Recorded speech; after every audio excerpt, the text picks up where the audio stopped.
মই সময়েইটো ভক্তি এৰাই এৰি নাই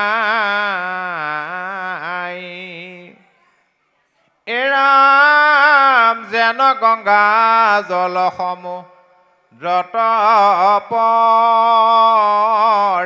যাই নিৰ্গুণ ভকতি এহি কহিলো বুজাই। কপিল প্ৰভুৱে মাতৃ দেৱহতীক প্ৰথমতে সগুণ ভক্তিৰ বিষয়ে ক'লে।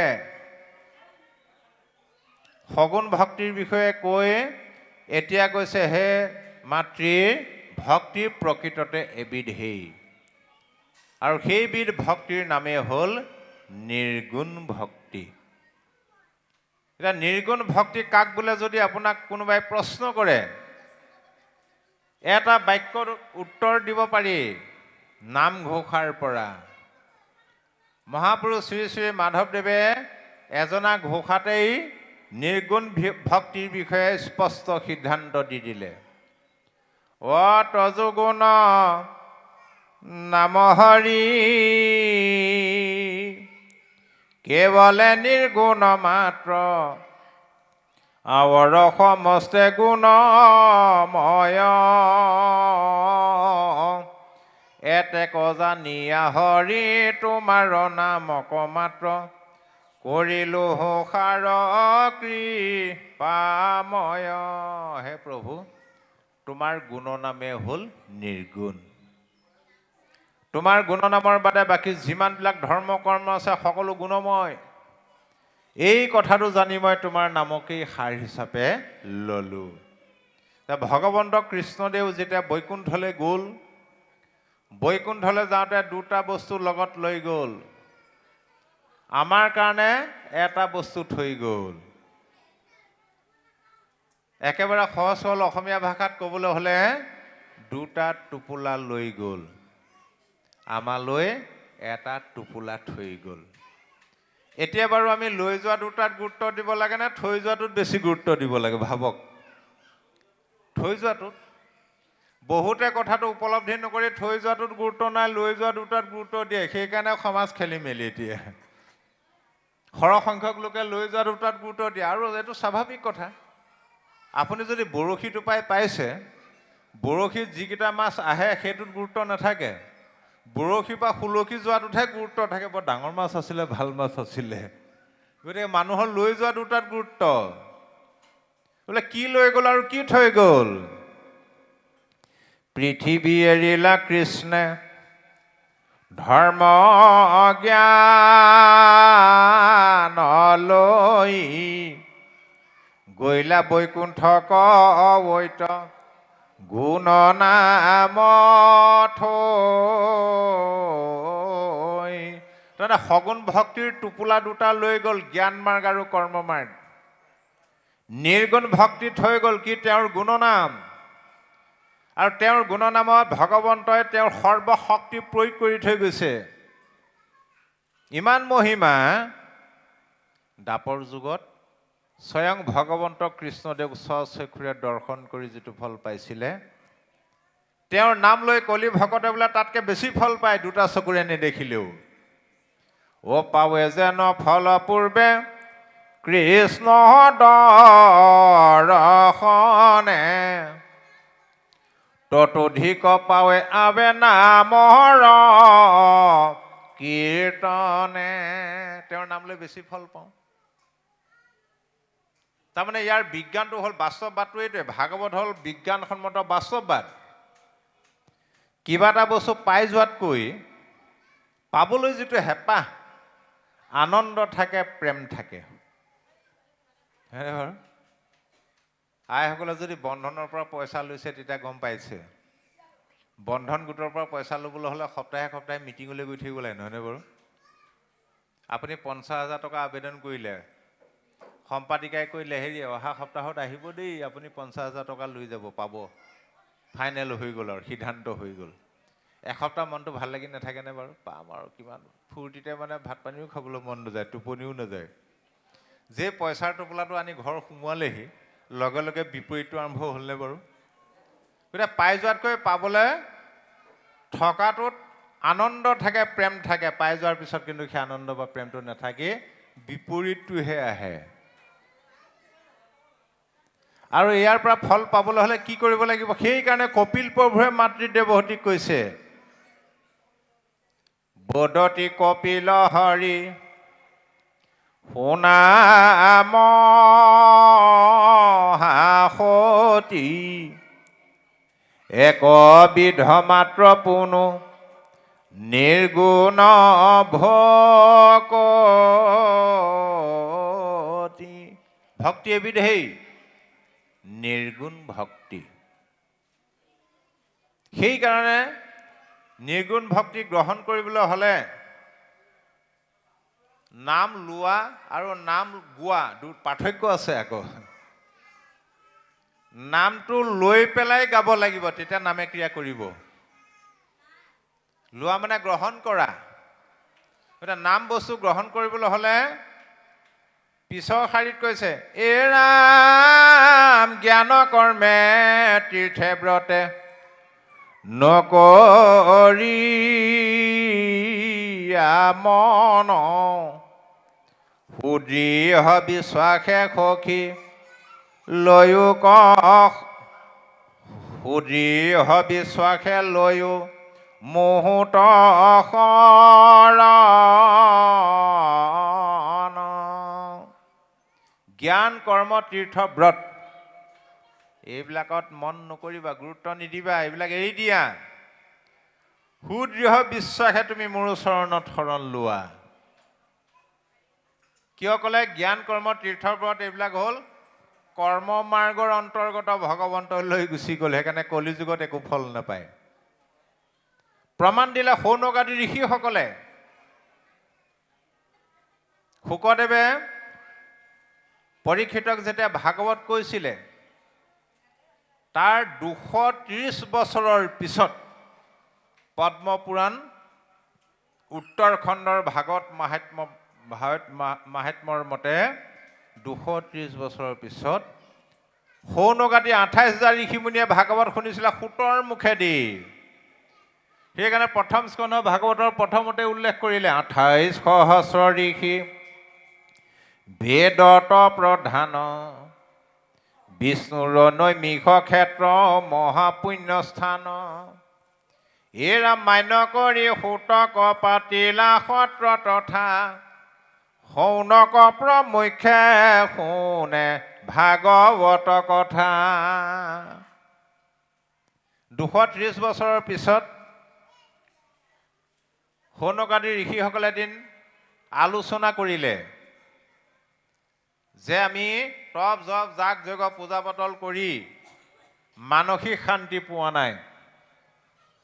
গতিকে তেতিয়াই কোৱা শুনিছিলোঁ শুকদেৱে পৰীক্ষিতক, কলিযুগত বোলে ভাগৱত শুনিলেহে গতি লাভ কৰিব পাৰি, মানসিক শান্তি পায়। এই বুলি আলোচনা বিলোচনা কৰি বোলে ভাগৱত কোনে ক'ব? বোলে শুকদেৱে সূতদেৱক দায়িত্ব দি থৈ গৈছে।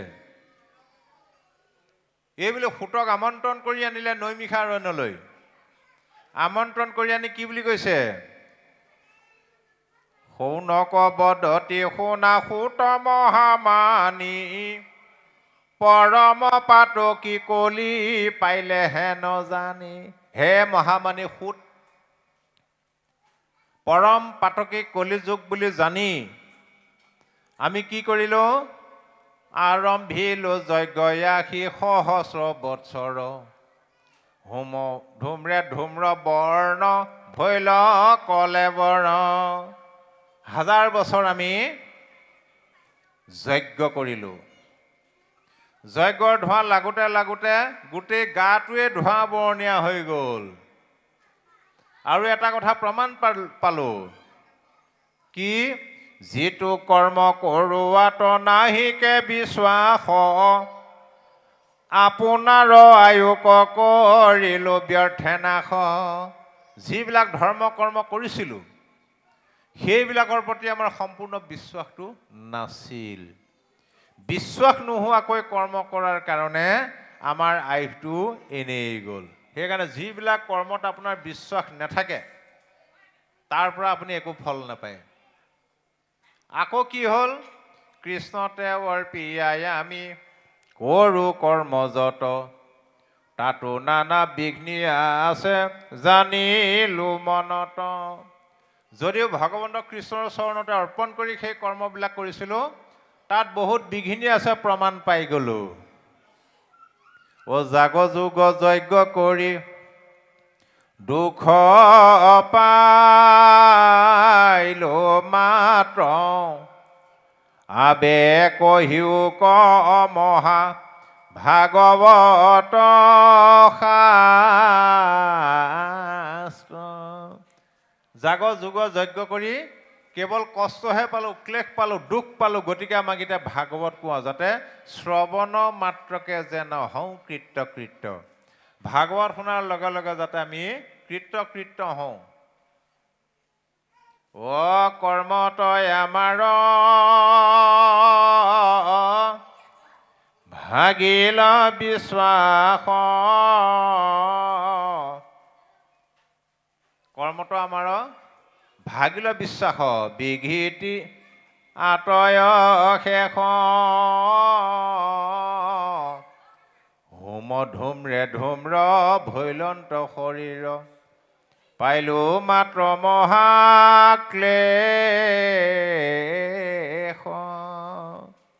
গতিকে আমি ক্লেশ পালোঁ। সেইকাৰণে কপিল প্ৰভুৱে কৈছে এইবিলাক জ্ঞান কৰ্ম বাদ দিয়া, তীৰ্থ ব্ৰত এইবিলাকো বাদ দিয়া। তীৰ্থৰ কথা ক'লে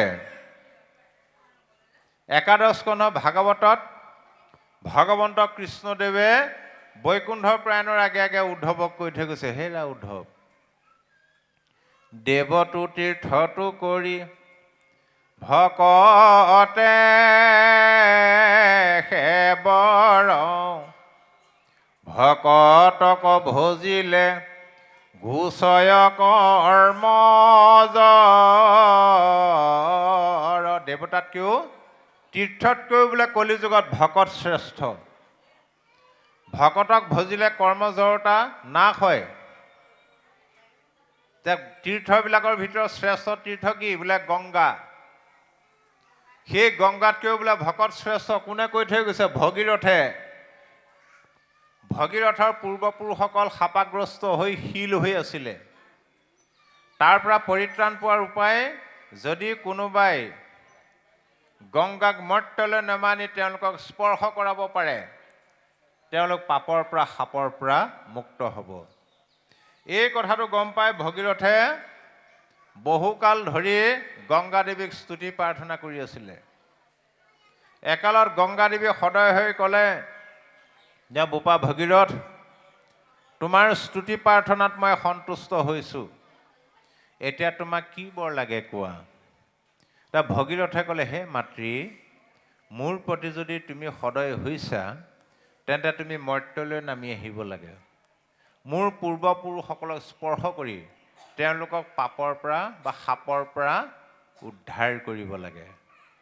তেতিয়া গংগা দেৱীয়ে ক'লে, ঠিক আছে, মই তোমাৰ কথা মতে মৰ্ত্যলৈ নামি যাম, তোমাৰ পূৰ্বপুৰুষসকলক স্পৰ্শ কৰিম, তেওঁলোক শুদ্ধ হ'ব, চাফা হ'ব। কিন্তু তেওঁলোকৰ পাপবিলাক আহি মোৰ গাত জমা হ'বহি। মই পিছত কেনেকৈ শুদ্ধ হ'ম? ইয়াৰ যদি তুমি উপায় এটা দিব পাৰা, মোৰ কোনো কথা নাই। গংগা দেৱী বুলিলন্ত শুনা বাপু ভগীৰথ, হৰিবুষ বাৰু পাপচয়, মই কেনমতে শুদ্ধি হৈব নজানো বুদ্ধি, কৈও বাপু ইহাৰ নিৰ্ণয়। এতিয়া ভগীৰথে ক'লে, হে মাতৃ, তুমি অকণো ভয় নকৰিবা, ডৰ নকৰিবা। তোমাক যেতিয়া একান্ত ভকতে স্পৰ্শ কৰিব, ভকতৰ স্পৰ্শ পালে তুমি লগে লগে শুদ্ধ হৈ গুচি যাবা। শুনি ভগীৰথে পাছে বুলিলা গংগাৰ আগে, শুনামাৱ বচনয়া আমাৰ, নকৰিবা তুমি ডৰ তজু পাপ নিৰন্তৰ, সাধু সবে কৰিবে সংহাৰ। গতিকে ইয়াত কপিল প্ৰভে ক'লে জ্ঞান কৰ্মে তীৰ্থে ব্ৰতে নকৰিবা মন। যিমান ব্ৰত কৰিলোঁ ঈশ্বৰক নেপায়। মাত্ৰ কি কৰিব লাগিব? সুদৃঢ় বিশ্বাসে লৈও মুহূৰ্ত শৰণ। ভগৱন্তত শৰণ ল'ব লাগিব। কেনেদৰে? বোলে সুদৃঢ় বিশ্বাসে। কিয়নো বিশ্বাসে হ'ল নামৰ কক্ষা। বিশ্বাস নভৰিলে নামে নকৰন্ত ৰক্ষা। বিশ্বাসটো লাগিবই। আপুনি যিমান দামী ঔষধ নাখাওক কিয়, ঔষধটোৰ প্ৰতি যদি বিশ্বাস নাথাকে, যিমান দামী ঔষধ খালেও আপোনাৰ বেমাৰ ভাল নহয়। বিশ্বাসেৰে কম দামী ঔষধ এটা খালেই ভাল হৈ যাব। বিশ্বাসটো কেনেকুৱা? বোলে সুদৃঢ়। গীতাত কৈছে, হে সখী, সুদৃঢ় বিশ্বাসটো কাছৰ দৰে হ'ব লাগিব। যেন কুৰ্মে ততে ডিম্ব থৈয়া জলে বনছে, শ্ৰদ্ধা ভাৱে মনে বাঞ্ছে, তভু শিশুসানছে। কাছই বোলে কণী পাৰে বালিত, উমনি দিয়ে পানীৰ পৰা। নিজৰ ওপৰত এনেকুৱা এটা সুদৃঢ় বিশ্বাস আছে যে মই পানীৰ পৰা মনেৰে কণীকেইটাৰ কথা ভাবোঁতে ভাবোঁতে ভাবোঁতে ভাবোঁতে পাৰত থকা কণী ফুটি পোৱালি জগিবই। ঠিক সেইদৰে উদ্ধৱক কৈছে, হেৰা উদ্ধৱ, কৃষ্ণদেৱে কৈছে, সেইদৰে মূৰৰ ৰূপ চিন্তিয়া থাকয়, মুহুৰ স্বৰূপ সিটো অৱশ্যে পাৱয়। বিষয়ৰূপী পানীত থাকিলেও খাওঁতে বওঁতে উঠোঁতে বহোঁতে শয়নে সপোনে যেতিয়া মোকেই ভাবি থাকিব, তেওঁ মোৰ স্বৰূপটো লাভ কৰিব পাৰে। এটা পুখুৰীত, বিশ্বাসটো চাব দেই, এটা পুখুৰীত এডাল সাপ আৰু এটা মাছৰ সখী আছিলে। সাপে সদায় ফুটনি মৰা কথা কয় মাছৰ আগত, হেৰা সখী, তোমাৰ লগততো মই কি সখীটো পাতিলোঁ? বোলে কিয়? তোমাক দেখিলে মানুহ হাতৰ পৰা দৌৰি আহে, খেদা মাৰি আহে ধৰিবলৈ। মোক দেখিলে কিন্তু মানুহ আঁতৰতে পলায়। কিয়নো মোৰ গাত ইমানেই বিষ আছে, মই কামুৰিলে মানুহ এক মুহূৰ্তও জীয়াই থাকিব নোৱাৰে। যেতিয়া সদায় একেটা কথাকে ক'বলৈ লাগিলে, এদিন মানে মাছৰ খং উঠিলে। খং উঠি সাপক উভতি ধৰিলে, হেৰা সখী, তুমি সদায় তোমাৰ কথাকেই কৈ থাকা, আজি মোৰ কথা শুনা। বোলে তোমাৰনো ক'বলৈ কি আছে? বোলে শুনা, তুমি কামুৰিলেও যদি মানুহ বাচি থাকে, মই কামুৰিলে কিন্তু মানুহ এক মুহূৰ্তও জীয়াই থাকিব নোৱাৰে। আৰু সাপটো থটমট খাই গ'ল। মাছৰ গাতনো কিহৰ বিষটো আছে? খং উঠিলে, প্ৰমাণ দিব পাৰিবা? বোলে পাৰিম। ঠিক আছে। কেইদিনমানৰ পিছত সেই পুখুৰীটোলৈ মানুহ এজনে কেঁকুৰা গাঁতত মাছৰ গাঁতত হাত ভৰাই ভৰাই আহি আছে। এতিয়া সাপে লৰালৰিকে মাছক লগ ধৰি ক'লে, ব'ল আমি একেটা গাঁততে সোমাই থাকোঁ। সি যে মানুহজন আহি আছে, যেতিয়া গাঁতত হাত ভৰাব, প্ৰথম কামোৰটো মই মাৰিম। কামোৰ মৰাৰ লগে লগে তুমি ওলাই মানুহটো চাবা, দেখিবা যে সি মৰিবলৈ চটফটাই আছে। মাছে ক'লে, হ'ব, কোনো কথা নাই, কথামতে কাম। মানুহজনে গাঁতত হাত ভৰাই দিলে, সাপে দিলে খুট মাৰি।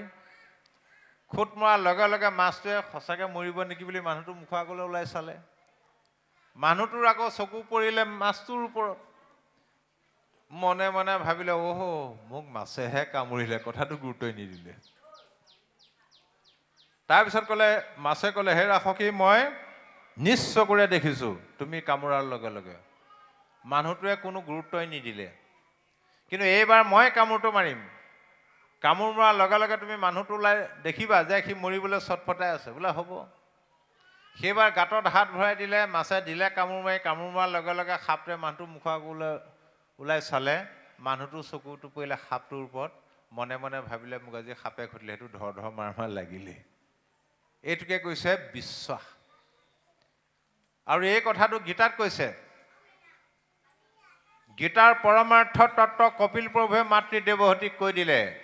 নিৰ্গুণ ভক্তি ল'বলৈ হ'লে প্ৰথম লাগিব শৰণ। এতিয়া খেতিৰ দিন আহি আছে নহয়, কৃষকসকল এতিয়া খেতিত নামিছে আৰু নহয়নে বাৰু? যদি কঠীয়াটো নাথাকে খেতি কৰিব পাৰিব নোৱাৰে, বীজটো লাগিবই। বীজ নহ'লে যেনেদৰে যিকোনো খেতি কৰিব নোৱাৰি, এই ভক্তি কৰিবলৈ হ'লেও, ভক্তিৰূপী খেতি কৰিবলৈ হ'লেও তাৰ বীজটো লাগিব। তাৰ ভক্তিৰ বীজটো কি? ভকতিৰ বীজ শৰণে নিজ, প্ৰেমানন্দ তাৰ ফল, শৰণ বিনাই ভকতি কৰৈ, এৱা ঘটে যেন জল। ভক্তিৰ বীজ হ'ল শৰণ। শৰণৰ মহাফল কি? প্ৰেমানন্দ। গতিকে প্ৰেমানন্দ আহিবলৈ হ'লে আনন্দ আহিব লাগিব প্ৰথম, শেহতহে প্ৰেমানন্দ। সেইকাৰণে ভাগৱতৰ ভাটোৱে কৈছে ভা দীপ্ত সচিদানন্দ, গটোৱে কৈছে গতিৰৈছ অলৌকিকী, ৱটোৱে কৈছে ৱৰিষ্ঠ সৰ্বশাস্ত্ৰ নাম, তটোৱে কৈছে তৌৰেৱ ভৱাৰ নৱমিতি ভাগৱত। ভাগৱত পঢ়ি থাকিলে নহ'ব, ভাগৱত শুনি থাকিলেই নহ'ব, ভাগৱত শুনিবা পঢ়ি ভাগৱতৰ কথাবিলাক ভাবিব লাগিব। গাখীৰতে ঘিউ থাকে, গাখীৰ এগিলাচ হাতত লৈ যদি আঙুলিৰে লৰাই থাকে ঘিউটো পাব জানো? নিৰ্দিষ্ট প্ৰক্ৰিয়াৰে মঠিব লাগিব। গতিকে আমি শাস্ত্ৰ চৰ্চাটো হ'ব লাগিব গৱেষণামূলক, তেতিয়াহে ইয়াত থকা ঘিউটো পাম। গৱেষণামূলকভাৱে অধ্যয়ন কৰিব লাগিব, তাক ভাবিব। অকল শ্ৰৱণ কীৰ্তন কৰিলে নহ'ব, তাৰ ৩ নম্বৰটো লাগিব কি বোলে? স্মৰণ। কথাবিলাক খাওঁতে বওঁতে উঠোতে বহোঁতে ভাবি থাকিব লাগিব, ভাবিলেহে ভাবক পাব। কি হ'ব ভাবিলে? মনলৈ এটা আনন্দ আহিব প্ৰথম, সেই আনন্দই ব্ৰহ্ম, ব্ৰহ্মই কৃষ্ণ। আপুনি বাস্তৱত চাব পাৰে, যাৰ মন সদায় আনন্দত থাকে তেওঁ মাছ মাংস ঘিউ মৌ জুতি লগাই খাব নালাগে, অকল মচুৰ দালি পানী আলু পিটিকাই খাওকচোন বাৰু আনন্দ মনেৰে, ঈশ্বৰে যি মিলাইছে বুলি। স্বাস্থ্য কিমান সুন্দৰ হ'ব, নিৰোগী হ'ব। যাৰ মন সদায় আনন্দত থাকে তেওঁলোকৰ বেমাৰ আজাৰো কম, নহয়নে বাৰু? আমাৰ বয়সস্থ বাপসকলক চাবচোন, ৰাতি দিন আনন্দ মনেৰে ভাগত বহি ঘূৰি ফুৰে, বুঢ়া কাললৈকে ডেকাই হৈ নাথাকেনে বাৰু? স্বাস্থ্য পাতি সুন্দৰ হৈ থাকে। আজিকালি ডেকা ল'ৰা গাভৰু 30 বছৰ পাৰ হোৱাৰ পিছত ৰসগোল্লা খাব নোৱাৰে, কিন্তু আমাৰ 90 বছৰীয়া ভকতজনেও ৰসগোল্লা 2-3টা খাব পাৰে। কেলে বাৰু? আনন্দ। আজি ৰাতি ভাগৱত শুনি আনন্দ মনেৰে টোপনি ক্ষতি কৰক, মুখৰ উজ্জ্বলতা বাঢ়িবহে, অকণো পুতুকা নপৰে। কিন্তু মেডিকেলত গৈ বেমাৰী ৰখি টোপনি ক্ষতি কৰকচোন বা একে ৰাতিয়ে চকু গৈ ক'ৰবাত পাবগৈ, হয়নে বাৰু? যিসকল আই মাতৃয়ে ঈশ্বৰৰ নাম গুণ গাই মনটো আনন্দত ৰাখে, সেইসকলক লক্ষ্য কৰিবচোন বাৰু, বিউটি পাৰ্লাৰলৈ যোৱাৰ কোনো প্ৰয়োজন নাই, এনেই ধুনীয়া হ'ব দেখিব। খালি মনটো আনন্দত ৰাখক। আনন্দই ব্ৰহ্ম, ব্ৰহ্মই কৃষ্ণ। ভাগৱত শুনিলে কিয় আনন্দ আহিব? কিয়নো বেদ শাস্ত্ৰসমূহক এজোপা কল্পতৰ বৃক্ষ বুলি কৈছে। শুনিমুক সৰ্বজন কৃষ্ণ তৰ অৰ্পিয়া মন, মহাভাগৱত কথা সাৰ, ইহে পুৰা নৰ সূৰ্য ভকতিৰ প্ৰকাশক, সমস্ত বেদৰ সাৰো ধাৰ। হেৰা সকলোৱে শুনা। কেনেকৈ শুনিবা? কৃষ্ণৰ চৰণত মনটো অৰ্পণ কৰি লোৱা প্ৰথম, তেতিয়াহে কামত দিব। ভাগৱতৰ সাৰ কথাটো শুনা কি? ই ভাগৱতে হ'ল পুৰাণৰ সূৰ্য। যি ভাগৱত পঢ়িছে আন পুৰাণ পঢ়াৰ কোনো প্ৰয়োজন নাই, খেলি মেলিহে লাগিব। কাৰণ পুৰাণসমূহ ৰচনা কৰোঁতাজনৰে খেলি মেলি লাগি গৈছিলে পিছত। ই হ'ল বেদৰ সাৰ। যি ভাগৱত পঢ়িছে বেদ পঢ়াৰ কোনো প্ৰয়োজন নাই, কিয়নো যিজনে বেদৰ শাখাভেদ কৰিছিলে মহামুনি ব্যাস, বেদৰ তত্ত্বমৰ্ম বুজি নোপোৱাৰ কাৰণে তেওঁৰে মন খেলি মেলি হৈ গুচি গ'ল। আমাৰ পণ্ডিতে কি পাব এতিয়া? ব্যাসদেৱেই নাপালে বেদৰ তত্ত্বমৰ্ম। আৰু ইয়াৰ এটা তত্ত্বভেদ আছে। সোণায়াৰ তত্ত্বভেদ কল্পতৰু ভৈলা বেদ, তাৰ ফল মহাভাগৱত,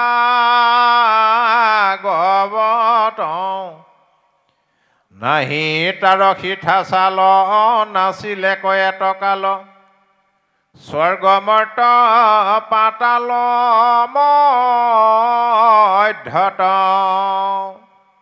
ইয়াৰ তত্ত্বভেদটো কি? বেদ শাস্ত্ৰসমূহক এজোপা কল্পতৰু বৃক্ষ বুলি কৈছে।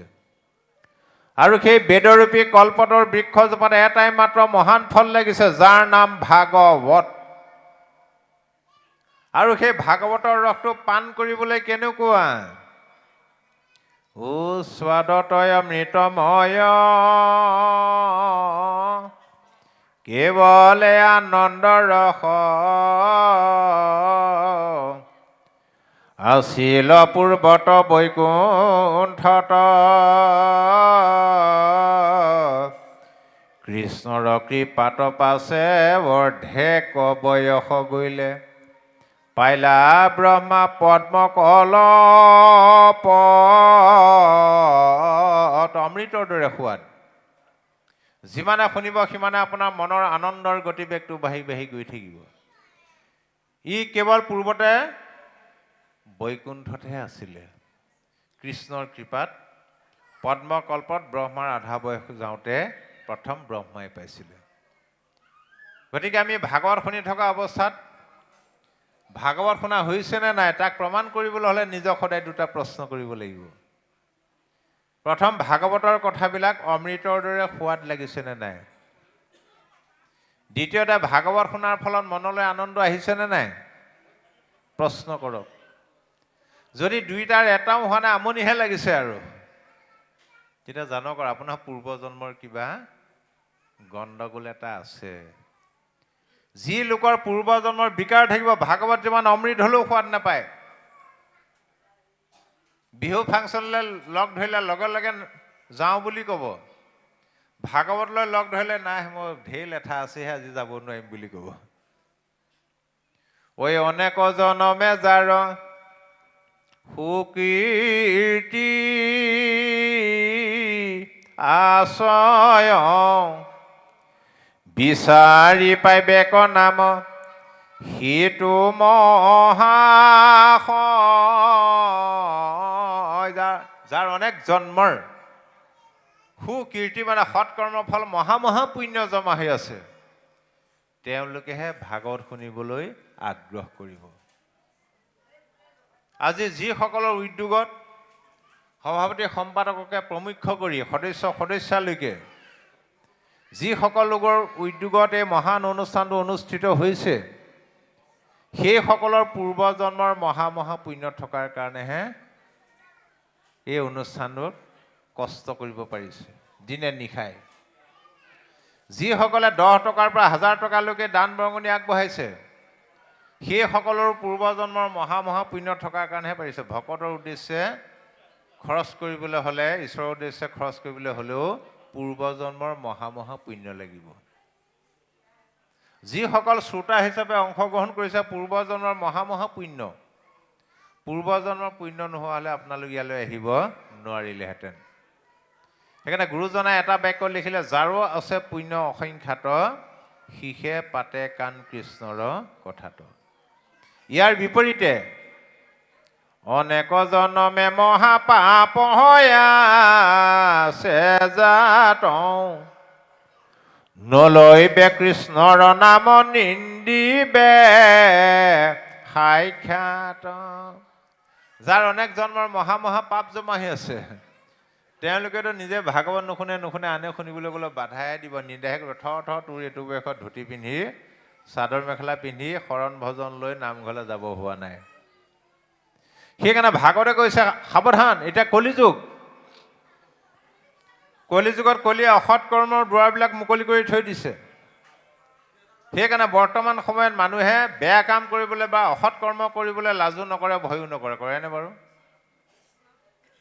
চকুৰ আগত দেখিছে ফাঁচি হৈ গৈছে, যাৱজ্জীৱন কাৰাদণ্ড হৈ গৈছে, তথাপিও মানুহে বেয়া কাম কৰিবলৈ এৰিছেনে বাৰু? জুবিন গাৰ্গৰ নিচিনা মানুহকে মাৰি পেলালে, চাওকচোন বাৰু। ইমান নিকৃষ্ট মানসিকতা। এইটো কিহৰ প্ৰভাৱ? বোলে কলিৰ প্ৰভাৱ। আজি যুৱচামে গাখীৰ খাবলৈ ভয় কৰে, মাকে গাখীৰ গিলাচ দিয়ে, এই মা মই নাখাওঁ দেই, গাখীৰ খালে পেটৰ গণ্ডগোল হয়, গেছৰ প্ৰব্লেম। গাখীৰ খাবলৈ ভয় কৰে, ইটো খাবলৈ ভয় কৰে নকৰে বাৰু, এইটো কোৱাটাৰ বটলবিলাক যে পায়, সেইটো কিন্তু কুটকুটকৈ খাই থৈ দিব। তাৰমানে সেইটো খালে আধা বয়সত মৰে, বেমাৰী হয়, হুলস্থুল হয়, ঘৰখনৰ পৰিৱেশ বিনষ্ট হয়। স্পীডত বাইক চলাবলৈ ভয় নকৰে, লাজ নকৰে, কেলৈ হাত ভৰি ভাগে? কলিৰ প্ৰভাৱ। সেইকাৰণে কৈছে তুমি ভাগৱত শুনিবলৈ আহিছা, ভক্তি ধৰ্ম ল'বলৈ বিচাৰিছা, প্ৰথমতে মনটো স্থিৰ কৰা, কাৰো বাধা নেমানিবা। ভক্তিৰ ক্ষেত্ৰত আপোচ নাই।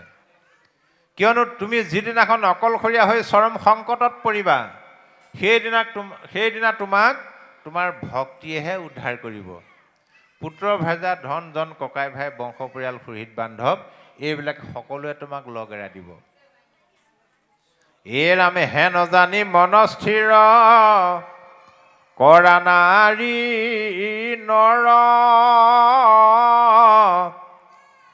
নিন্দিলেও নেৰিবাহা ভক্তি মাধৱৰ। কোনে কোনে কি কি বাধাৰ সন্মুখীন হৈছিলে, কেনেদৰে অতিক্ৰম কৰিছিলে, তাৰো নিদৰ্শন আমাক শাস্ত্ৰই দেখাই থৈ গৈছে। চোৱা, গুৰু ত্যাগ কৰিলে বিৰোচনেৰ নন্দন, ভাতৃ ত্যাগ কৰিলে ভকত বিভীষণ। বিৰোচনৰ পুত্ৰ বলিয়ে ঈশ্বৰ প্ৰাপ্তিৰ কাৰণে নিজৰ কুলগুৰু শুক্ৰাচাৰ্যকে ত্যাগ কৰিলে। বিভীষণে ঈশ্বৰ প্ৰাপ্তিৰ কাৰণে ককাই ভাই ত্যাগ কৰিলে। প্ৰহ্লাদে কৰিলা ত্যাগ আপোনাৰ পিতা, ভগৱান ভৰতে তেজিলহনি জমাতা। প্ৰহ্লাদে নিজৰ পিতৃক ত্যাগ কৰিলে, ভৰতে নিজৰ মাতৃক ত্যাগ কৰিলে। বিদুৰে কৰিলা ত্যাগ নিজ জ্ঞাতিগণ, শুনা সাৱধানে ইটো শাস্ত্ৰৰ বচন। বিদুৰে নিজৰ বংশ ত্যাগ কৰিলে। গোপীগণে স্বামী ত্যাগ ভাগৱতে শুনি, সৰ্বদেৱ ত্যাগ কৰিলে ভৃগু আদিমুনি। ভৃগু আদিমুনিয়ে দেৱ দেৱতাৰ সংগ ত্যাগ কৰি দিলে। গোকুলৰ গোপীসকলে কৃষ্ণ প্ৰাপ্তিৰ কাৰণে নিজৰ নিজৰ স্বামীকে ত্যাগ কৰিলে। বৃন্দাবনত যেতিয়া কৃষ্ণৰ বাংশীৰ ধ্বনি শুনে, গোপীসকল উত্ৰাৱল হ'ল যাবৰ কাৰণে, নিজৰ নিজৰ স্বামীয়ে বাধা দিছিলে, দুৱাৰৰ ডাং মাৰিও ৰাখিব নোৱাৰিলে। ত্যাগ মানে আকৌ সেই ত্যাগৰ কথা কোৱা নাই, ভুল নুবুজিব, কাজিয়া লাগি মাকৰ ঘৰলৈ গুচি যোৱাৰ কথা কোৱা নাই। প্ৰহ্লাদে পিতৃক ত্যাগ কৰিছিলে, পিতৃক অৱজ্ঞা কৰিছিলে জানো? বেয়া ব্যৱহাৰ কৰিছিলে জানো? পিতৃক এৰি থৈ যোৱা নাই, সেইটো ত্যাগ। আৰু ইয়াৰ এটা আধ্যাত্মিক দিশ আছে। ত্যাগ আমি জীয়াই থাকোঁতেই ত্যাগ কৰিব লাগিব। যি জীয়াই থাকোঁতে ত্যাগ কৰিব নোৱাৰে, মৰাৰ পিছতো নোৱাৰে, আশাটো থাকি যাব। সেই আশা পূৰাবৰ কাৰণে আকৌ বেলেগ দেহ লৈ আহিব লাগিব। ত্যাগ মানে কি ত্যাগ কৰিবলৈ কৈছে? আসক্তিহে ত্যাগ কৰিবলৈ কৈছে ভাগৱতে। ভোগ কৰিবলৈ কৈছে, ভোগ কৰা, কিন্তু এনেকুৱাকৈ ভোগ কৰিব যাতে ভোগৰ পৰা ৰোগৰ সৃষ্টি নহয়। এতিয়া মানুহে এনেকুৱাকৈ ভোগ কৰে, গোটেই জীৱনটোত যিমান ৰসগোল্লা খাব লাগে 30 বছৰলৈকে খায়েই পেলায়, সেইকাৰণে 30 বছৰ পিছত ৰসগোল্লা খাব নোৱাৰা হয়। হয়নে হয়? ভাগৱতৰ মতে যি ভোগ কৰিব, দিব্য ভোগ যত হুৱে উপগত, প্ৰাৰব্ধ কৰ্মৰ ফলে বিষ্ণুত অৰ্পিয়া বৈষ্ণৱক দিয়া ভুঞ্জাতাংক কৌতূহল। তুমি এতিয়া যি ভোগবিলাকৰ গৰাকী হৈছা প্ৰাৰব্ধৰ কৰ্মৰ ফলতহে পাইছা। প্ৰাৰব্ধ কৰ্মফল তাৰমানে যোৱা বছৰ খেতিটোহে আপুনি এতিয়া খাই আছে, যিটো খেতি চপাই থৈছে নহয় জানো বাৰু, এতিয়া খেতি কৰিবহে। যোৱা বছৰ ভঁৰালত যদি আপুনি শালি ধান ভৰাই থৈ দিছে, এতিয়া বহাগ বিহুত বাৰু জহা ধান বিচাৰিলে পাব নাই বাৰু, তাত গৈ যিটো কৰ্ম কৰিছে তাৰহে ফলটো খাব লাগিব। গতিকে এনেকুৱাকৈ ভোগ কৰা, সমস্ত পৰম পুৰুষ পৰমেশ্বৰৰ কৃপা বুলি তেওঁৰ চৰণত অৰ্পণ কৰি দিয়া প্ৰথমতে। দ্বিতীয়, ভকত বৈষ্ণৱৰ উদ্দেশ্যে খৰচ কৰা, তাৰপিছত ভোগ কৰা। কপিল প্ৰভুৱে কি বুলি ক'লে? অ সমানত মৈত্ৰীওত মত সত কাৰ দৰিদ্ৰক দয়া কৰি বেক বাৰম্বাৰ। ধনীক ধন দিছে, কেৱল দুখীয়া সহায় কৰিবৰ কাৰণে মনত ৰাখিব। নিজৰ পৰিয়ালৰ কাৰণে, নিজৰ ককাই ভাইৰ কাৰণে খৰচ কৰিলা, দুখীয়া মানুহক দিবলৈ টান পালা পৰৰ কাৰণে। ঈশ্বৰে যদি এইটো ভাবি দিবলগীয়া হয়, আপুনি এদিন ক'বলৈ বাধ্য হ'ব। কি বুলি? বোলে ঈশ্বৰে সকলো দিলে, এই বুঢ়া বুঢ়ী হালৰ পেঞ্চনটো উলিয়াবলৈ নহয়ে, তেনেকেই থাকে। খাবলৈ মানুহ নাই, কোনে খাব? গাড়ী ঘোঁৰা চলাবলৈ মানুহ নাই, মামৰ ধৰি গৈছেগৈ। সৰ্বস্ব দিলে আৰু নালাগে আৰু। হ'লে কি হ'ব? বোলে চব বস্তু খাব, লোভ লগা বস্তুবোৰ খাব নোৱাৰা হ'লো নহয়। কেলে? আজি 20 বছৰ হ'ল, দুটাকে ইনচুলিন মাৰিবলগীয়া হ'ল। সিদিনা অলপতে প্ৰেছাৰ ষ্টক হৈ গৈছিলোঁ, যোৱাই লগে লগে দেলহি পোৱালে কাৰণেহে বাচিলোঁ। এতিয়া এনেকুৱা হৈছে, একো খাবই নোৱাৰোঁ। কেলে? খালে বোলে পেটটো ফুলি যায়। যদি তুমি ভোগেই কৰিব নোৱাৰা, সেইবোৰ থাকি কি লাভ হ'ল? কিয়নো এইবিলাক হ'ল আমি ভগৱন্তত অৰ্পণ নকৰিলোঁ, গুৰুজনাত অৰ্পণ নকৰিলোঁ, কৃষ্ণদেৱৰ চৰণত অৰ্পণ নকৰিলোঁ, নামত অৰ্পণ নকৰিলোঁ, একান্ত ভকতৰ চৰণত অৰ্পণ নকৰিলোঁ। কিন্তু ভাগৱতে কি কৈছে? হেন জানি কৰা সবে কৃষ্ণতে অৰ্পণ, অল্পতে সন্তুষ্ট কৃপা ময় নাৰায়ণ। অৰ্পণ কৰা, ভগৱন্তক অল্পতে সন্তুষ্ট। তাৰপিছত কৈছে, হে মাতৃ, মই যাচি দিলেও ভকতে একো নলয়। কিয় নলয়? ভক্তি মাতৃৰ বাদে মোৰ ভকতে বাকীবিলাক অকুশল লেখে, প্ৰকৃততে অকুশল। সেইকাৰণে নিজক এবাৰ ভাবিবলৈ কৈছে ভাগৱতে। নিজৰ জীৱনটোক এবাৰ ভাবা। যি নিজক চিনি নাপায়, সি কাকোৱে চিনি নাপায়। ভাগৱতৰ 4টা স্তৰমতে আমি আগুৱাই গৈ থাকিব লাগিব। 4টা শ্লোক। ব্ৰহ্মাৰ প্ৰাৰ্থনা শুনি কৃষ্ণ গদতি, চতুশ্লোকী ভাগৱত লোৱা প্ৰজাপতি। চতুশ্লোকী ভাগৱত 4টা শ্লোক। সেইমতে আমি পৰ্যায়ক্ৰমে আগবাঢ়িব লাগিব। জ্ঞান বিজ্ঞান তদংগ আৰু ৰহস্য। জ্ঞান, জানিব লগা বস্তুক জনাটোৱে হ'ল জ্ঞান। গীতাত কৈছে, হে সখী, জ্ঞেয় বস্তুক জনাটো জ্ঞান। আমি জানি শেষ কৰিব পাৰিম জানো? কোটি কোটি জনমতো মানুহে জানি শেষ কৰিব নোৱাৰে। তাৰ ভিতৰত প্ৰথম জানিব লগা জ্ঞানটো হ'ল নিজক। যি নিজক চিনি নাপায়, সি বোলে কাকোৱে চিনি নাপায়। আমি এতিয়া নিজক চিনি পাইছোঁ জানো? নিজকেই চিনি পোৱা নাই। হেৰা, তুমি কোননো? মই আমুকা বা আমুকী বুলিহে কওঁ। মই প্ৰকৃততে কোন? এবাৰ ৰামচন্দ্ৰ প্ৰভুৱে হনুমানক সুধিলে, হেৰা তুমি কোন? প্ৰভু, মই হনুমান, আকৌ মোক চিনি পোৱা নাই। সেই মই তোমাৰ নামটো নাই সোধা, মই সুধিছোঁ যে তুমি কোন? হনুমন্তৰ লাগিলেই খেলি মেলি। মই পৱন পুত্ৰ। নহয়। মই অঞ্জনা পুত্ৰ। বোলে নহয়। যেতিয়া নহয় নহয় বুলি কৰিলে হনুমন্তৰ লাগি গ'ল খেলি মেলি। মইতো সৰু কালৰ পৰা মই নিজক হনুমান বুলিয়ে চিনি পাওঁ। ৰামচন্দ্ৰ প্ৰভুৱে নহয় বুলি কৈছে, তেন্তে মই কোন?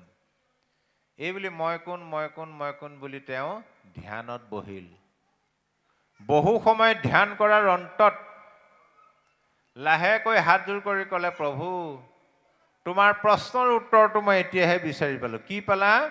দেহ দৃষ্টিত মই তোমাৰ দাস, জীৱ দৃষ্টিত মই তোমাৰ অংশ, আৰু আত্মা দৃষ্টিত প্ৰভু তুমিয়ে মই, তোমাৰ আৰু মোৰ মাজত কোনো পাৰ্থক্য নাই। যেনেদৰে আপুনি আইনাখনৰ সন্মুখত থিয় হোৱাৰ লগে লগে আপুনি মানুহজন দুজন নহয় জানো? আইনাখনত থকা প্ৰতিবিম্বটো আপুনিয়ে প্ৰতিবিম্বটো কিবা পাৰ্থক্য আছে জানো? সেইদৰে জীৱই আত্মা পৰমাত্মা দুই বিচাৰত একে প্ৰকাৰ শতদিত সেইদৰে জীৱাত্মা পৰমাত্মাই বিচাৰ কৰিলে এটা। প্ৰকাশত দুটা হৈ থাকে। গতিকে মই কোন? আত্মা। আমি আকৌ দেহটোকে মই বুলি কওঁ। কেতিয়াবা আমাৰ মুখতে ধৰা পৰে দেহটো মই নহয়। আপোনাক লগৰজনে ক'লে, হেই ৰিবাপ, আপোনাক বহুত দিন দেখা নাই, আজি 10 দিন 15 দিন পাৰ হৈ গ'ল, সদায় লগ পাই থাকোঁ এইখন দোকানতে, কি হ'ল ইমান দিন? ফোন কৰিলেও চুইচ অফ। কি ক'ব হে, এইকেইদিন মোৰ দেহাটো একেবাৰে বেয়া। মোৰ দেহাটো বেয়াৰ কাৰণে মই আহিব পৰা নাই। তাৰমানে কি ক'লে আপুনি ভাবকচোন বাৰু। মোৰ দেহাটো বেয়াৰ কাৰণে মই আহিব পৰা নাই, তাৰমানে মইতো বেলেগ দেহটোও বেলেগ, ওলাল নে বাৰু কথাটো? সেইটো মই কোন? আত্মা। এতিয়া আমাৰ আচল ঘৰ ক'ত বাৰু? আচল ঘৰখনেই চিনি পোৱা নাই। এতিয়া ৰাতি যেতিয়া ভাগৱত সামৰণি হ'ব, আপোনালোক ক'লৈ যাবগৈ? ইয়াতে থাকিব নে যাবগৈ? যাবগৈ। ক'লৈ যাবগৈ? ক'লৈ যাব নকয় কেলে? নিজা নিজা ঘৰলৈ যাবগৈ। ৰাতি 12টা বজাত গৈ যদি ঘৰ পাহৰি লোকৰ ঘৰত সোমাইগে কি হ'ব বাৰু? চুৰ ডকাইত বুলি নেখেলিবনে? এতিয়া আমি নিজৰ ঘৰখনেই পাহৰি থাকিলোঁ। প্ৰমাণ আইগৰাকী সুধো, আইগৰাকী ঘৰ ক'ত? বোলে ইয়াতে, ওপৰ নাজিয়া গাঁৱতে। নহয়, আপোনাৰ আচল ঘৰ ক'ত? চিধাই মাকৰ ঘৰখনৰ কথা ক'ব। আচল ঘৰ, মাকৰ ঘৰখন আচল ঘৰ হয় জানো আপোনাৰ? তাৰ আগত ক'ত আছিলে? তাৰ আগত ক'ত আছিলে? গৈ থাককচোন। গৈ গৈ গৈ গৈ সকলোৰে ঘৰ এখনে ওলাব, সেইখনে হ'ল বৈকুণ্ঠ। আমি সংসাৰলৈ আহিলোঁ, বৈকুণ্ঠৰ পৰা আহিলোঁ। কিয় আহিলোঁ? বোলে মাটি কিনিবলৈ, ঘৰ বনাবলৈ, ধন ঘটিবলৈ, লাভ বিলাহ, জীৱন কটাবলৈ, ল'ৰা ছোৱালী পঢ়ুৱাবলৈ, ডাঙৰ ডাঙৰ চাকৰি দিয়াবলৈ, এই বোলে কালে কৰ্মে মিলাই বেক বিষয়েৰে ভোগ, সেইবিলাক বোলে নিজে নিজে হ'ব। কাল আৰু কৰ্মত যদি আছে আপুনি নিজে নিজে পাব। আমি কিয় আহিলোঁ? হৰি গুণ নাম শ্ৰৱণ কীৰ্তনে ভজিও হৰি চৰণ, মনুষ্য হুইবাৰ এহি মানে মাত্ৰ, জানা নিজ প্ৰয়োজন। এইবিলাকৰ যোগেদি আমি আমাৰ পৰম পিতৃ কৃষ্ণদেৱৰ গুণ যশ লীলা চৰিত্ৰ শ্ৰৱণ আৰু কীৰ্তন কৰিবলৈহে সংসাৰলৈ আহিছোঁ। এইটো হ'ল মূল লক্ষ্য উদ্দেশ্য। কিন্তু জীয়াই থকাকেইদিন খাবলৈ লাগিবই, পৰিয়াল পুহিবই লাগিব। কিন্তু ভক্তিৰ যোগেদি যদি আমি কৰোঁ, তেতিয়াহ'লে সেইখন সংসাৰত কেতিয়াও গণ্ডগোল নালাগে। এতিয়া আমাৰ অৱস্থাটো কি হ'ল? মায়াৰ কবলত পৰিলোঁ। প্ৰথমতে ঠিকেই আহিছিলোঁ, তাৰপিছত আকৌ কলিয়ে পাই গ'ল। পাই আমাৰ এতিয়া অৱস্থাটো কি হ'ল? গৈছিলোঁ মই মায়া বজাৰলৈ, ভাল বস্তু কিনি খাবলৈ।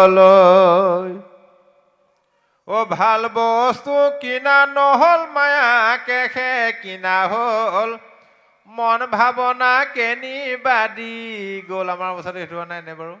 অমৃত খাবলৈ মানুহ গোটেই নাখায়। এতিয়া কেইটা বাজিলে বাৰু? এতিয়া আপোনাৰ 2টা বাজি গ'ল। পাঠটো আছিলে 10 বজাৰ পৰা। অমৃত খাবলৈ সময় নাই।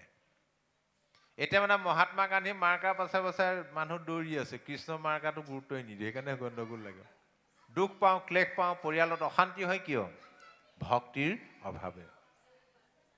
গতিকে ভাবা, তোমাৰ এতিয়া পুত্ৰ ভেজা ধন জন মাটি বাৰী অজস্ৰ আছে, তুমি য'ত লাগি আছা এইবিলাক প্ৰকৃততে মিছা। নাৰদে কংসক ক'লে, হেৰ কংস, যাক তই আপোন বুলি ভাবিছ সকলোবিলাক প্ৰকৃততে তোৰ শত্ৰু। সেইকাৰণে ভাগৱতে কৈছে, ভাবা জীৱনটোক এবাৰ ভাবা, তোমাৰ এতিয়া পুত্ৰ ভজা ধন জন অজস্ৰ আছে, সৰ্বস্ব থাকিলেও এদিন নহয় এদিন কিন্তু তোমাক সকলোৱে এৰিব। অকলশৰীয়া জীৱন কটাব লাগিব, আৰু সেই অকলশৰীয়া জীৱনটোৱে হ'ল আমাৰ প্ৰত্যেকৰে কাৰণে পৰলোক। তুমি অকলশৰীয়া কেতিয়া হ'বা? যেতিয়া কিচকিচীয়া ক'লা চুলি মৰাপাতৰ নিচিনা বগা হ'ব নাই এদিন? আজিকালি ৰংবিলাক ওলাল বুলিহে পকা চুলি নাইকিয়া হ'ল। কাণেৰে নুশুনা হ'বা, চকুৰে নেদেখা হ'বা, টকৌ গুটি চোবা দাঁত সুলুক ঢুলুক হ'ব। আইসকলে এতিয়া ছাল কিছুটা মিহিকৈ ৰাখিবলৈ কিমান দামী দামী ক্ৰীম ব্যৱহাৰ কৰে, নহয়নে বাৰু? এটা সময়ত সুতুৰা সুতুৰি হ'ব, বিচনাতে মলমূত্ৰ যাব, ভিতৰতে থু খেকা পেলাবলগীয়া হ'ব। তেতিয়া তুমি উপলব্ধি কৰিবা তুমি অকলশৰীয়া, কিয়নো আগৰ দৰে বাকীবিলাক সদস্যই তোমাক আদৰো নকৰা হ'ব, মৰমো নকৰা হ'ব। পিতেকে ক'ব, দেউতাৰ বৰ কষ্ট হৈছে, বৰ দুখ পাইছোঁ, ঈশ্বৰে ইমানতে লৈ যোৱা হ'লে, তাৰমানে সি আজৰি হ'লহেঁতেন। সেইকাৰণে তুমি যাক আপোন বুলি ভাবা, বাস্তৱত তুমি চিনি পোৱা, চিনি লোৱা তোমাৰ প্ৰকৃততে আপোন হয় নহয়। এতিয়া আপোন, আপোনাৰ আটাইতকৈ আপোন কি বাৰু? সৰু ল'ৰাটোক সুধিব, বোপাই তোমাৰ আটাইতকৈ আপোন বা মৰমৰ কোন? একে উশাহে ক'ব, মা। ল'ৰাবিলাকে মাকক ভাল পায়, মনে মনে পইচা দিয়ে যে স্কুল যাবৰ সময়ত। একেটা ল'ৰাই যেতিয়া ডেকা পাতি বিয়া বাৰু পাতে, বিয়া পতা দুদিনমানৰ পিছত সুধিবচোন, তোমাৰ আটাইতকৈ মৰমৰ কোন? বোলে তেওঁ। মা বুলি ক'বচোন বিয়া পতাৰ পিছত। একেটা ল'ৰাই ল'ৰা বা ছোৱালীজনী জন্ম, তেতিয়া সুধিব তোমাৰ আটাইতকৈ মৰমৰ কোন? মোৰ ল'ৰাটো বা ছোৱালীজনী বুলিহে ক'ব। সেই আটাইতকৈ মৰমৰ সন্তানক, পুত্ৰক চিনি লোৱা তোমাৰ আপোন হয় নে নহয়। দ্বিতীয়তে, আমাৰ আপোন ককাই ভাই বংশ পৰিয়ালহে আপোন, বাকীবিলাকক আপোন বুলি ভাবোঁ জানো? নেভাবোঁ। ককাই ভাই চিনি লোৱা। তৃতীয়তে, স্বামী বা স্বামীৰ কাৰণে আপোন ভাৰ্যা, কিয়নো ভাৰ্যা পোৱাৰ পিছত নিজৰ জন্ম দিয়া মাক দেউতাককে এৰি দিয়ে। ভাইজাৰ কাৰণে আপোন স্বামী, চিনি লোৱা। ঈশ্বৰৰ নাম লৈ ঘূৰি ফুৰিছা, চতুৰ্থতে ঈশ্বৰকো প্ৰমাণ কৰি লোৱা, ঈশ্বৰে তোমাক বিপদত উদ্ধাৰ কৰিব নে নকৰিব। বোলে কাক কেতিয়া চিনি পাবা?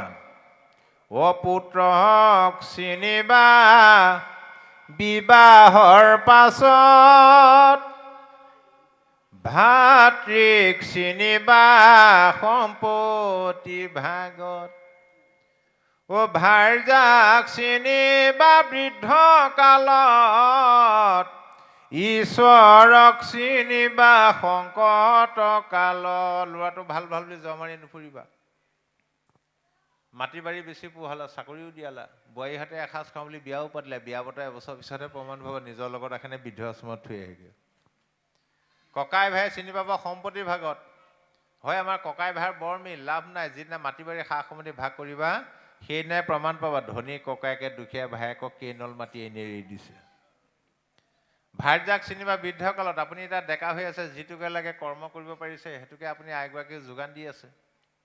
যেতিয়া কৰ্ম কৰিব নোৱাৰা হ'ব, ভিতৰতে থু খেকাই পেলাই কেকাই গোঠাই থাকিবলগীয়া হ'ব, তেতিয়াহে প্ৰমাণ পাব। এতিয়া ডেকা অৱস্থাত আপোনাক নেদেখিলে থাকিবই নোৱাৰে, ৰামচন্দ্ৰৰ দৰে ব্যৱহাৰ কৰে। সেইটো অৱস্থাত কি বুলি ক'ব? এই বুঢ়াডাল এডাল নমৰা হ'ল, নেমেলা হ'ল, ভাল বিপদে পালে। হয়নে? আজিকালি বুঢ়া হ'বলৈ নাপায়, ডেকা কালতে দেখিছোঁ নহয়।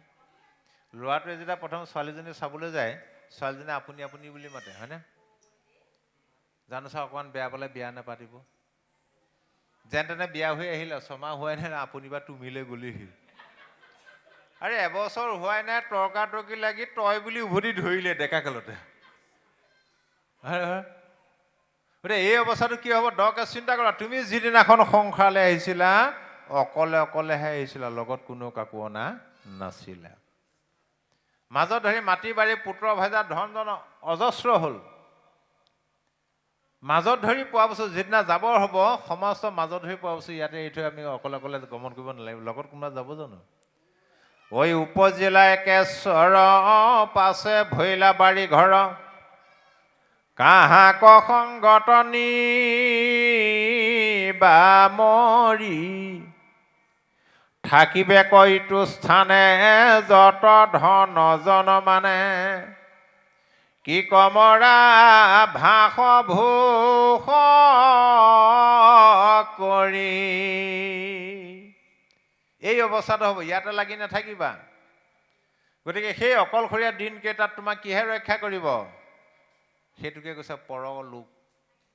অপুত্ৰ দ্বাৰা ধন শৰীৰ স্বজন, মৰিলে লগে নাযায়। হৰিৰ ভকতি পৰম সম্পত্তি, ইহ পৰলোকে পাই। আজি ভকতৰ সংগলৈ আহি কৃষ্ণ কথা শ্ৰৱণ কীৰ্তনৰ মাধ্যমেদি যিটো সম্পত্তি ঘটিছে এইটো হ'ল পৰম সম্পত্তি। এইটো আপোনাৰ জমা হৈ গ'ল। আজি যে আপুনি অকণমান সময় ঈশ্বৰৰ অৰ্থে খৰচ কৰিছে, ইয়াৰ উচিত মূল্য এদিন নহয় এদিন আপোনাক দিবই। যেতিয়া দিবলগীয়া হ'ব, কেতিয়া দিব? যেতিয়া আপুনি অকলশৰীয়া হ'ব। কৃষ্ণ গুণ নামইহে পৰলোক বিত্ত। এইবিলাক সকলোৱে এৰিব, কিন্তু কৃষ্ণই আপোনাক এৰিব নেৰে? নেৰে। পুত্ৰ ভাৰ্যা সবে এৰে, মৃতক জনক মৰিলেও লাগ পাই। বান্ধৱ কৃষ্ণ পুত্ৰ ভাজা ধন জন সকলোৱে এৰিব, মৃতকজনক। কিন্তু মৰাৰ পিছত আমি কাক লগ পাম? বান্ধৱ কৃষ্ণক। তেওঁক যদি জীৱন্ত অৱস্থাত আমি বান্ধৱ হিচাপে ৰাখিব পাৰোঁ, তেতিয়াহে পাম আকৌ। কাৰণ তেওঁৱেই আমাৰ সুহৃদ বান্ধৱ। বাৰু যি কি নহওক, এতিয়া আমি এই কথাবিলাক যদি সুদৃঢ় বিশ্বাসে লওঁ, ব্যৱহাৰিক জীৱনত পালন কৰোঁ, তেতিয়া কামত দিব। কিন্তু নামক বিশ্বাস কৰিবলৈ হ'লে আকৌ অন্ধবিশ্বাসবিলাক এৰিব লাগিব নহয়। আমাৰ মনত এতিয়াও কুসংস্কাৰ, অন্ধবিশ্বাস বহুত সোমাই আছে। এইবিলাক সকলো এৰিব লাগিব। এক কৃষ্ণক বিশ্বাস কৰা, তাৰ বাদে বাকীবিলাক এৰি দিয়া। এতিয়াও শনিবাৰ, মঙলবাৰ, বৃহস্পতিবাৰ, সোমবাৰ মানে নামানে? বোলে শনিবাৰে মঙলবাৰে বোলে বাঁহ কাটিব নাপায়, দাড়ি চুলি কাটিব নাপায়, এইবোৰ অদৰকাৰী অন্ধবিশ্বাস। যদি কোনোবাই কয় আবেলি দাড়ি চুলি নখ কাটিব নাপায়, এইটো মানিব পাৰি। মানুহে আহাৰ খোৱাৰ পিছত দাড়ি চুলি নখ কেতিয়াও কাটিব নালাগে। আমি যি অন্ন খাওঁ, অন্নপাৰ ৰস হয়, সেই ৰস শৰীৰৰ অংগ প্ৰত্যংগই গ্ৰহণ কৰে। তেতিয়া ছেদন কৰিলে কি হ'ব? চকুৰ দৃষ্টি কমিব পাৰে, ছালৰ কিবা অসুবিধা হ'ব পাৰে। এইটো বিজ্ঞান আছে। আইসকলে চেলাউৰিহে উঘালিব নাপায়, এইটো মানে নামানে? সেইটো কিন্তু নামানে নহয়। চেলাউৰি যিমান উঘালিব সিমানে আপোনাৰ চকু দৃষ্টি কমি কমি আহি থাকিব। সাৱধান। সেইকাৰণে আপুনি, মইতো শদিয়াৰ পৰা ধুবুৰীলৈকে ঘূৰি ফুৰোঁ। মই গেছৰ টেবলেট, মূৰৰ বিষৰ টেবলেট লৈ নুফুৰোঁ। মই জানোৱেই যাৰ ঘৰতে থাকিম আইসকলৰ হাতত গেছৰ টেবলেট আৰু মূৰৰ বিষৰ টেবলেট থাকিবই। সেইটো কিয় হয়? এনেকুৱাবিলাক কামত। আগতে আকৌ অন্ধবিশ্বাস আছিলে কি? নিজৰ স্বামীজনৰ নামটো কাঢ়িব নাপায় আগতে, নহয়? নেকাহে নহয়। সন্মান, নিজৰ স্বামীৰ নাম নেকাহে, স্বামীয়ে গুৰু। কিন্তু আজিকালি তই তই মই মইকে মাতে, উপায় নাই, কলিযুগ উল্টা হৈ গুচি গ'ল। সেইকাৰণে গৃহ অশান্তিবিলাক হৈছে। নিজৰ স্বামীৰ নাম কাঢ়িব নাপায়, এইটো কিন্তু অন্ধবিশ্বাস। কেতিয়াবা বিপদত পৰিবলগীয়া হয়। এবাৰ এগৰাকী আইমাতি পৰিলে বিপদত, ডাঙৰ নামঘৰত মানে নাম চলি থাকোঁতে, বহুত ভকত। তেওঁ মানে স্বামীৰ নাম আছিলে গোবিন্দ। গোবিন্দ আকৌ গোটেই অঞ্চলৰ ভিতৰত তেওঁৱে নামতি, তেওঁ নহ'লে নামেই নচলে। এবাৰ ৰাজহুৱা অনুষ্ঠানটোলৈ নিমন্ত্ৰণ হ'ল গোবিন্দৰ। কাহ চৰ্দি হৈ মাতটো একেবাৰে বহি আছিলে। তাৰ আইগৰাকীয়ে সুধিলে, হেৰা আমুক বাৰে ক'ৰবাত তোমাৰ নিমন্ত্ৰণ আছে নেকি? নাই, আইগৰাকীও নামতি আছিলে। বোলে নাই, এই মোৰ দেখিছা নহয় মাতটোৱেই নোলায়, মই সেইদিনা নামৰ দায়িত্ব আছে, এতিয়া কেনেকৈ কি কৰিম, বেলেগ এজনো নাই দায়িত্ব দিবলৈ, তুমিয়ে ওলাবাহে মোৰ লগত। আইসকলৰ মাজত বহি নামষাৰ টানি দিবা, উঠি যাব। বোলে হ'ব। চাইকেলৰ ক্ৰিয়াতে জাপ মাৰি বহিল আৰু নামৰ জেগা পালেহি। গোবিন্দ নামৰ আসনত বহিল। আইগৰাকীক আইসকলৰ মাজত বহুৱাই পেলাই ইংগিত দিলে, ধৰিবা দেই। বোলে হ'ব হ'ব, ধৰিম বাৰু। গোবিন্দা বৰগীতটো যেনে তেনে গাইছে, মাতেই নাই। পিছত ভাবিলে একেবাৰে সহজ কীৰ্তন, চতুৰ্বিংশতি অৱতাৰ এভাগ দিওঁ বুলি দি দিলে লগাই, জয় হৰি গোবিন্দটো। আইগৰাকীয়ে মুখে নেমাতিলে। মনে মনে ভাবিছে এই ভাগে দিবলৈ পালে, ইমান কীৰ্তন আছে, বেলেগ এভাগ দিবলৈ নাপালে। নাম এদায় হৈ গ'ল, আইগৰাকীয়ে মুখে নামাতিলে। কাষৰগৰাকীয়ে সুধিলে, হেৰি আপোনাৰ কিবা গা ভাল নহয় নি? বোলে ভালেই। এই বাপজনৰ মাতো বহি আছে, ইমান সুন্দৰকৈ নামষাৰ দিছে, উঠাব পৰা নাই, আপুনি নধৰিলে কেলে? বোলে এনেই নধৰিলোঁ। এইবাৰ ধৰিব দেই, বোলে এইবাৰ ধৰিম। গোবিন্দে আকৌ মনে মনে ভাবিলে, এইজনীক মই ইমান শিকাই বুজাই আহিলোঁ, মুখে নামাতিলে কি হ'ল কথাটো? এইবাৰনো চাগে ক'ত মাতিব আৰু, সেইকাৰণে চুটি চাই এভাগ দিওঁ বুলি লগাই দিলে। কি? গোপাল গোবিন্দ যদু নন্দন, কৃষ্ণৰ চৰণে লৈলো শৰণ। আইগৰাকীয়ে মনে মনে হৈছে, এইবাৰো এইভাগে দিবলৈ পালে, মুখে নমতা হ'ল। দুষাৰিমান গৈছে, কাষৰগৰাকীটো কিলাকুটি মাৰিবলৈ ধৰিলে। হেৰি আপুনি ধৰিবই লাগিব, নধৰিলে আমিও নধৰোঁ, কিন্তু নাম বন্ধ হৈ যাব এতিয়া। যেতিয়া বৰকে কিলাকুটি মাৰিবলৈ ধৰিলে, শেহত উপায়ন্ত হৈ এগৰাকীয়ে গালেগৈ আৰু, অ গোপাল নিজৰ জন যদু নন্দন, কৃষ্ণৰ চৰণে লৈলো শৰণ। তথাপি গোবিন্দটো নেগালে। এইটো অন্ধবিশ্বাস আৰু কুসংস্কাৰ। মনৰ পৰা অন্ধবিশ্বাস কুসংস্কাৰ ত্যাগ কৰি আমি যেতিয়া একান্তভাৱে ভাগৱত শুনি, ভাগৱতৰ কথাবিলাক, জ্ঞানৰ কথাটো ক'লোৱেই নহয়, নিজক চিনি পাব লাগিব। ক'ৰ পৰা আহিলোঁ? বৈকুণ্ঠৰ পৰা আহিলোঁ। কি কৰিবলৈ আহিলোঁ? ঈশ্বৰক ভজিবলৈ আহিলোঁ। ক'লৈ যাব লাগিব? আকৌ নিজা ঘৰলৈ যাবগৈ লাগিব। বোলে এইটো হ'ল জ্ঞানহে। শাস্ত্ৰ চৰ্চা কৰাটো হ'ল জ্ঞান। এই জ্ঞানত থাকিলে কামত দিবনে? বোলে নহ'ব। আইগৰাকীক সুধিলোঁ, আইগৰাকীয়ে তাঁত বব জানে নাই? বোলে জানো, মাৰ ঘৰতে শিকি অহা, সৰুকালতে শিকা। বিভিন্ন ডিজাইনৰ চাদৰ মেখেলা বব জানো, বুটা বাচিব জানো, গামোচা বব জানো, চেলেং বব জানো, সকলো জানো। বোলে সকলো জানে, সকলো শিকি থৈছোঁ। আজিলৈকে কিমানখন বলে? বোলে এখনো বোৱা নাই। সেইটো জ্ঞানৰ কিবা অৰ্থ থাকিবনে বাৰু? কাকো শিকোৱাও নাই, বোৱাও নাই। গতিকে জ্ঞানৰ পৰা আমি ক'লৈ যাব লাগিব? বিজ্ঞানলৈ যাব লাগিব। বিশেষ জ্ঞান, তাক উপলব্ধি কৰিব লাগিব। শাস্ত্ৰ শুনি ভাবি কথাবিলাক হৃদয়ত যেতিয়া উপলব্ধি কৰিম, এইটো তেতিয়া বিজ্ঞানলৈ ৰূপান্তৰিত হ'ব। আৰু সেই বিজ্ঞানৰ দৃষ্টিহে আমি ঈশ্বৰক দেখিম। 3 নম্বৰটো তদংগ। উপলব্ধি কৰি ভাগৱতে আমাক বা গুৰুজনে আমাক কীৰ্তন দশম ঘোষা ৰত্নাৱলীৰ যোগেদি যি কৰ্ম কৰিবলৈ কৈছে, সেই কৰ্মটোত উঠি পৰি লাগি যোৱাটো হ'ল তদংগ। এতিয়া গুৰুজনে আমাক কি কৰিবলৈ কৈছে? ভাগৱতে কি কৰিবলৈ কৈছে? ঐ এক কৃষ্ণ দেৱ কৰিও সেৱ, ধৰিও তাহান নাম, কৃষ্ণ দাস হুইয়া প্ৰসাদ ভুঞ্জিয়া, হস্তে কৰা তান কাম। এক কৃষ্ণদেৱ সেৱা কৰা, তেওঁৰ নাম লোৱা, তেওঁৰ চৰণত অৰ্পণ কৰা প্ৰসাদ গ্ৰহণ কৰা, আৰু হাত দুখনে তেওঁৰেই কৰ্ম কৰা। এইটো উপলব্ধি পাই গ'লোঁ, কৰি গ'লোঁ। যেতিয়া আমি কৰ্মটোত লাগি গ'লোঁ, সেই কৰ্মটোত ফল এটা পামেই, নিশ্চিন্ত থাকক। আৰু সেই মহাফলটোৰ নামেই হ'ল ৰহস্য। ৰহস্য কি? গুপুত সত্য। সত্য কিন্তু গুপুত। সেই ৰহস্যটো উপলব্ধি কৰিব লাগিব। গীতাত কৈছে, হে সখী, যিজনে মোৰ ৰহস্যটো জানি গ'ল, ওৰ ৰহস্য ক জানে, যিটো লোক সততে কীৰ্তন কৰে মোক,